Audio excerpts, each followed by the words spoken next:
Hello, I'm in Miyar Valley, or this is one part of what the valley is. Uh, it's very long and it continues on there, and it is like a hidden kingdom uh, because you cannot figure out that you will end up in such a place looking at it from the outside. Uh, and it is also the biggest shapeshifter I've seen.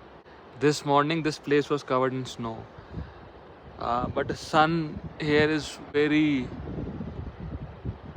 effective since the morning, and this is, I think, right now should be 1 or 2, and the snow has just melted away. In fact, there is a difference between this mountain that I am on and the mountain in front, and that difference is because, believe it or not, the sun rose there, so this was mostly in the shade, and as the sun will go down it will set right at that point. I saw the sunset yesterday, so as in the remaining few hours this stuff will also melt away. Okay, to like maybe better explain why this is such a extraordinary place, maybe I'll start from how I got here. So I think a few days ago I was in Tandi. I don't know the exact number of days. So then I set on for Udaipur. So the road to Udaipur is downhill 45 kilometers. It's a very well made road. That road continues on to Jammu. I think after some point after Udaipur it stops being tarmac. You can continue on in a vehicle, but it's not as good as the road till Udaipur. So Tani to Udaipur is not a problem. Since it was also downhill, it was easy for me. I mean, I'll have to put in the effort when I go back, but yeah, for now it was like mostly just not even pedaling in places. So what happens after Tandi when you go towards Udaipur is, firstly it becomes like really beautiful, and I was like not able to express to myself why is it suddenly very different. I mean, it's the mountains are not larger or taller, but everything seemed a bit huger. And then I remembered one thing someone had told me, that what happens is that as you go towards Udaipur, the mountains keep getting closer and closer together. So basically the valley keeps on shrinking and they sort of come closer. There's less gap between them. So I mean, that sort of explains it, because it just feels very big. It's not because the mountains have increased in size, but because you are just very close. And I mean, that was actually the time when I practically understood one thing about the human eye, which I had read at some point, but practically I understood it. So the thing is, I mean, so the human eye has very amazing things. Like, one other thing I'll tell you is, so there is a point. So the human eye has various uh, receptors, right? And mostly they are black and white receptors. Then there are color receptors, and so all of these receptors, so then they feed into, like, there are blood vessels that enter the human eye. Then there is the nerves which carry the signal back to the brain. So all of them exit the human eye at a point, and that point does therefore cannot have receptors, because that is where the stuff is going out, that is where the pipeline is, sort of. But we don't see that gap. So there is a part of the eye which cannot see because there are no receptors there, but we don't see that gap. The brain just fills in that gap for us, and it's called a blind spot. There are ways of trying. You can do stuff with your hands to try and see the blind spot temporarily. uh, you can look it up, but it's like you can't you can't trick your brain, because you can't see the blind spot, because it is effectively masked out. So yeah, so the other thing about the eye is that all of these receptors, they consume energy and stuff, right? So the eye wanted to, well, evolution or the eye or God wanted to minimize the uh, like maximize the efficiency. So not all receptors are capable of uh, seeing in detail. There is only a very small part, I think it is called a fovea, where there are receptors in the eyeballs which can see things in detail. Everything else gives a very broad panoramic view, blurred, like overall picture view from the rest of the receptors. So we have a very wide um, like field of vision, because there are lots of receptors, but as I said, only some of them can see in detail. Rest of them are very, like, they'll give you a very blurry picture, but we don't see blurry pictures.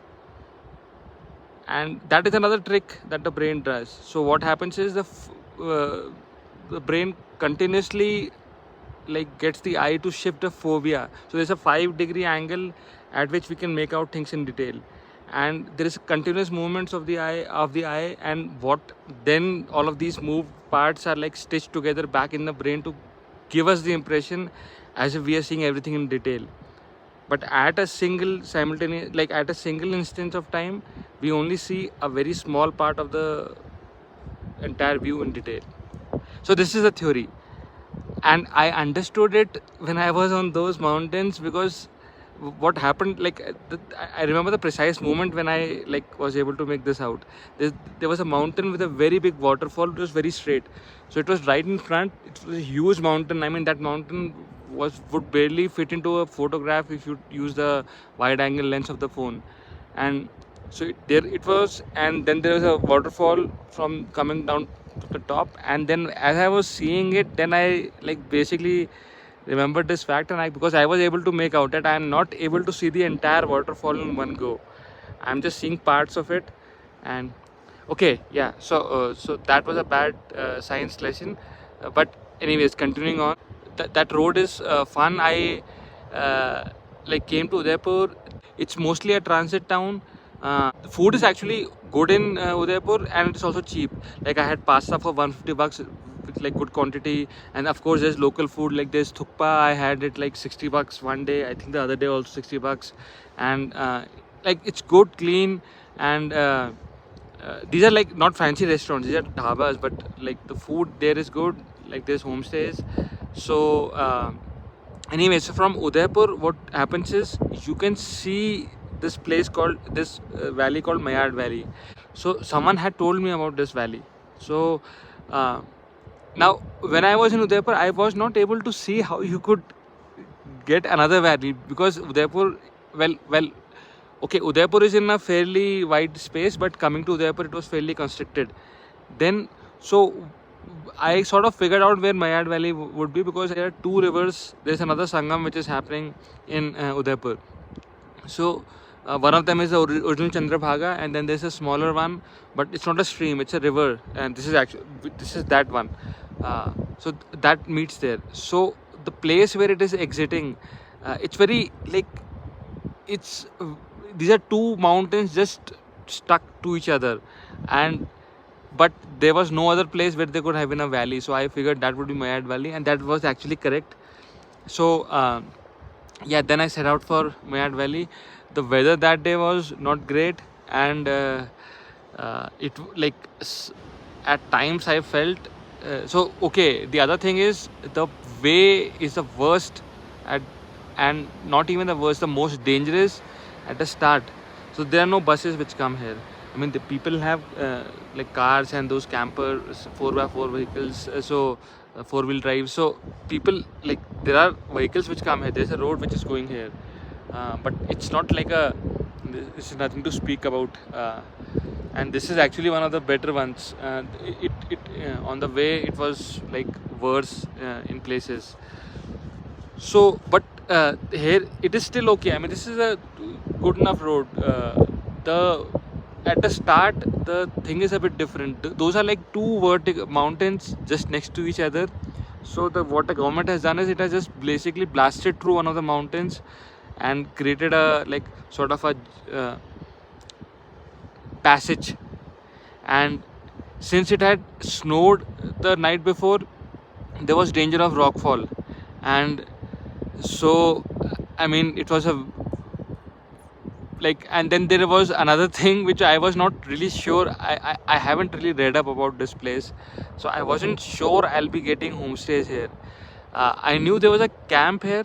That is actually what I had set out for. So there's a camp. It's called, I think, Kangla camps. So I had asked a shopkeeper below. He said that the camps have been set up. So I thought I'll just go and stay in that camp. That camp is 20 kilometers from Udaipur. So yeah, and the other thing is there are no signals here. I think you can get signals for BSNL. I think I saw the cell tower also. It's a very short one, but it's only BSNL. My phone doesn't have signal here. So yeah, I could not even see in maps if there are homestays, and I didn't really know if I'll be getting them. But on the bright side, there were villages every 5 kilometers. So like, anyways. Uh, Not a very uh, it was fun in a sense. Okay, I'll tell you how it was fun. It was a bit it was anxiety inducing because I wasn't really sure what I was doing. Like, I might make it to the camp, but the camp might be closed and there might not be homestay, so I'll have to turn back. But the problem with turning back is, so as I was coming, I told you that it snowed the day before, so the snow had started to melt and it was coming down in rivulets in places. So what happens is, if you are early in the day, the flow of water there is still okay. Later on in the day, as you go, the flow of water increases, and it increases substantially. So like, there was one place which I barely was able to cross because the flow was very fast, and you can't really make a mistake because then you will go along with the flow and go down. So I mean, it was not very dangerous at that point, but I knew that if I had to come back later in the evening, this flow might have increased to a point where it would be dangerous and I might not be able to cross it. The other thing was like, cycle. The cycle is anyway not in a great condition, and I was giving up hammering to the poor thing because I don't have a mountain bike. It has like normal thin tires, and there are some parts which are downhill. Like, uphills were like, anyways, I was dragging the cycle along, but the downhill parts. And they're like very steep downhill with like rocks in them, and there's water flowing. So it was like mountain biking on a normal bike, and the bike wasn't feeling great, I guess, and it was rattling all parts. But that part was surprisingly fun. I mean, then sort of understood why people do mountain biking, because it is fun, and I like very naturally adopted that position. Like, I used to see, if you see people doing mountain biking, they'll be like sort of standing on the pedals. They will not be sitting on the seat, and that's a posture which I very naturally assumed. So firstly, I assumed it because I did not want to get a puncture, so I did not want to put pressure on the tires. So that I put my weight on the wheels. And then the other thing is, when you do that, you don't have to bear the shocks. So and then you get more speed that way. Anyway, so it was fun. Long story short, I made it to the camp, and there were tents there, but the camp was closed. So the shopkeeper who had told me, he was technically right. They had set up the camps, but the camp was not functional. I mean, the kitchen, I mean, there was nothing there. They had set up the tents, but nothing else was there. So I found someone. So there's a village right next to the camp. But luckily they told me that if you go further up, the villages up have an homestay. So that was like, I think at that point I had relaxed enough that like, I saw there's a village, and then I finally came to this village, Upkos, and so I got a homestay here, and that was, I think, 4 in the evening. And if if you go further on, the villages, they also have homestays. So then I sort of finally got my bearings. By the time the sun had also come out and my mood became better, I mean, initially I was wondering why the hell am I doing this, because it was like overcast, snow and wet, and the cycle was all dirty with dirt, and I was all dirty with dirt. So but then the sun came out, and then I sort of went for a walk here, and I was like, wow. Because I mean, I was able to finally see with relaxed eyes, and so the sun was setting. It'll happen again today, but there won't be snow. So what was happening was the sun had already set there, but it was setting, and you could see the sun slowly go along this valley right there, and it took like a leisurely hour for it to set. This is a huge place.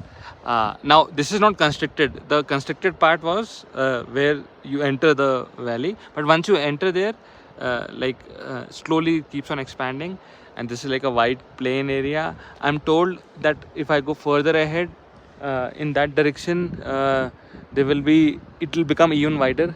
I mean, the place I'm sitting on at is not giving maybe you the best impression of how wide this riverbed is. I just I got tired. This would look like a nice rock to sit on, so I thought I'll just sit here. And it's like maybe I was telling you that mountain. So I am coming from that mountain. That's a village which this like sort of main road doesn't go to that village. Uh, I guess there used to be a bridge from here which got destroyed. Now there is a wooden plank, so you can walk on it. But that's not how I went to that village. So what I did was in the morning I went from there, and so that's a road which is under construction. Basically what that means is the government has made the road, but it is not guaranteeing your life and safety. I mean, the government is not guaranteeing life and safety even on this one, but they're not like they're not done. They have to set up more things. So like you can see there is a huge avalanche which came in, and I mean it's at your own risk. It is very risky at this point of the day to go back on that road. uh, uh, I mean, the risk increases if you are going like walking, because it's a game of numbers, right? The more you are out there, the more chances you have of getting hit by an avalanche. If you go on a car, it is still risky, but you'll just get along quickly. So yeah, that's where I came from in the morning. I mean, even in the morning, this was like nice snow. So yeah, then I went there. I went to that sort of a jungle area, and roamed around for a few hours. I mean, this is one of the places where there are no plastics yet here, which is like it's a sad barometer, but it is. I mean, it is some measure of how uh, what do you call it, untouristy or whatever. The tourists do come here, but the the thing is this place is still in that midst of, I would say, a transition from being a self-sustaining uh, ecosystem or place or society to something which is becoming more and more externally dependent and dependent on money from tourists. So what, like the village I went to today, so they were having a traditional archery festival, and I mean, it's like I was just walking, and then I heard drums, and then I went there, and they're like doing archery stuff, and they were also drinking, and they gave me. Since I was not drinking, so they gave me tea, namak wala chai, like tea with salt, and uh, well, it felt like namak wala chai. And I guess a better example would be the person whose place I am living at, whose homestay it is. So they have farms, they have animals, they have cows, they have sheep, and I mean, he actually loves his sheep. He was not calling them bhed, he was calling bedu. Uh, so uh, and so he and his family, they're still very much people of the earth, and they're like, sir, everything in this house, their house is like, it's all local made. Their house itself is all like uh, made by stuff locally, rocks and mud and things. So, and like it is heated by the wood which they get from the mountain. So I mean, already they have been self-sustaining, and he was telling me of a time. So his grandfather used to. So this road is like 15-20 years old, And so he was telling me of his grandfather. What his grandfather used to do was he would go to Manali in September with the sheep and with the bedu and put luggage on the sheep and get it back. And this would take 1.5 months. So and I was like wide-eyed. I was like, was it like very strenuous and stuff? And he was like, no, no, no, you're getting it the wrong way around. So September the crops and everything ended, so this was like a picnic for them. And so they would head out, they would just sleep in the open. They would have like warm shawls, and the weather would be okay. And of course, I mean, they had clothes for whatever they were doing. They would sleep in the open. They would light fires at night, and they would go with the sheep. So there would be like a warm circle, and 5-6 of the people from the village would the men from the village would go. They'd go to Manali, and this is the days before tunnels and everything, and you had to go through the Rohtang Pass. So then they would go to Manali. They would buy oil. So they would there are like those jadi booties which grow in these fields, and back then that was exotic enough that there was a demand for it. So they would pluck them from here, take them to Manali, sell them. In exchange they would buy oil and spices, and I mean, I guess stuff which is not locally grown. So then they would head back, and so this was like a picnic for them. And it generally did not rain, but if it rained, they knew. So they apparently he also knows like there are like caves which you can go with the sheep in, and you can stay safely even if it is raining. So yeah, so they did those trips. Now he himself used to do, he's quite old, so he himself used to do trips. By the time it was no longer Manali, but there was no road to Udaipur, so he would make the trip till Udaipur for the same purpose. And that was a much shorter trip, but yeah. And so now you can imagine, right? He's a person who is very used to living self-sustainably, and that is true for this entire region. And tourists coming here is sort of a byproduct, like not a byproduct. It's like, it's not really, right now it is not a main part of their life. Their lives are going on even without tourists. And I guess the more and more tourists come, more and more it will change. I mean, more and more people will start earning from tourism, and the focus will shift. Yeah, but let's see. I mean, that person, like, he has a shed at the top of his house. So I was there this morning. He was telling me, he was showing me how he makes those carpets. He makes them on his own. So he's like, it takes around 1.5 months to make one of them. So it is wool from his own sheep, and he has one of those machines to spin it. And then if you see a carpet, you can see the parts which have been cleaned up and the parts which are still pixelated. So yeah. And then, like, I asked him, does he sell it? He's like, no, I don't really sell it, but some tourists which come and stay at the homestay, they tend to like want it. So he was like, he'll sell it for like 15K or something. But he's just making it, I think, as more as a hobby. He'll use them in his own house, and some tourists will buy it if they do buy it. So yeah, so this is my yard, and the place without polythene.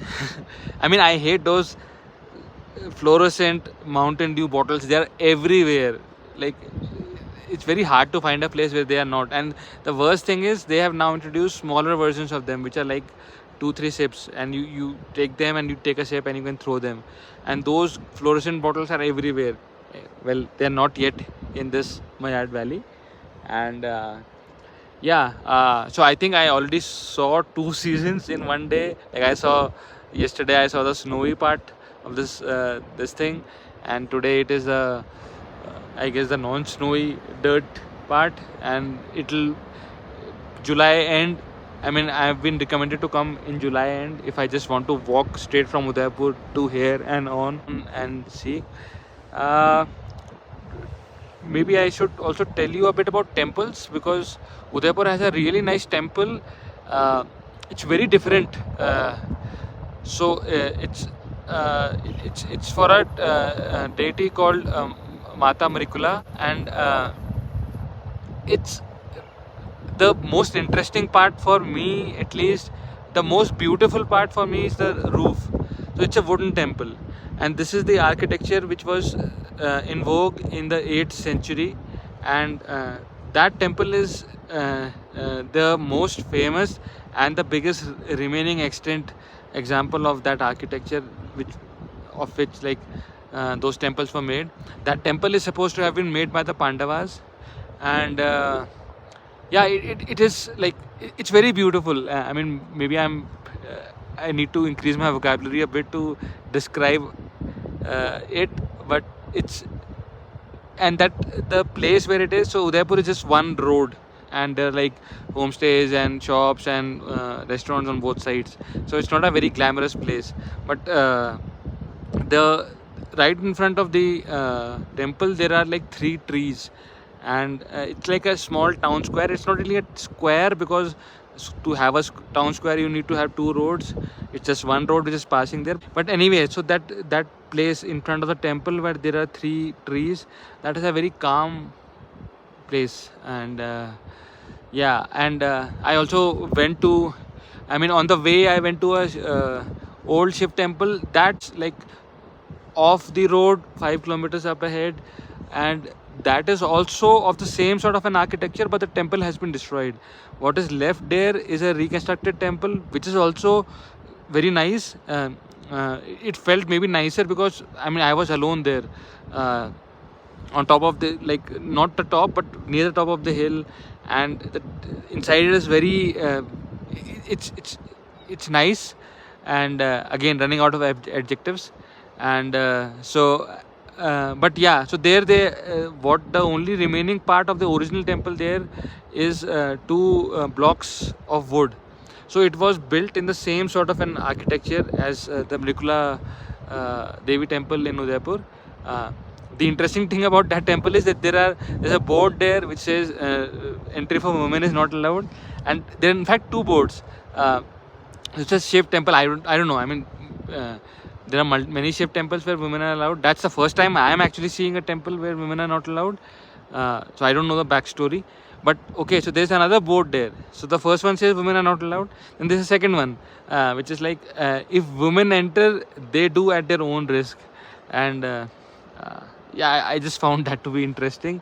And they also went to Triloknath. That is, I mean, you can tell from afar that that will be Triloknath, because it is the most imposing rock structure you can see. Not a temple itself, but like the village, because you're just going along, and then there's a like a small mountain jutting up, and on top of that there's a rock face, and on the top of the rock there's a village.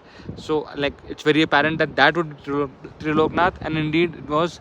I did sort of a parikrama, because I went from the main road. I came to Udaipur, went back towards Triloknath on the main road, then headed back from the there's a sort of a dirt road on the opposite mountain. And so that's when I came back.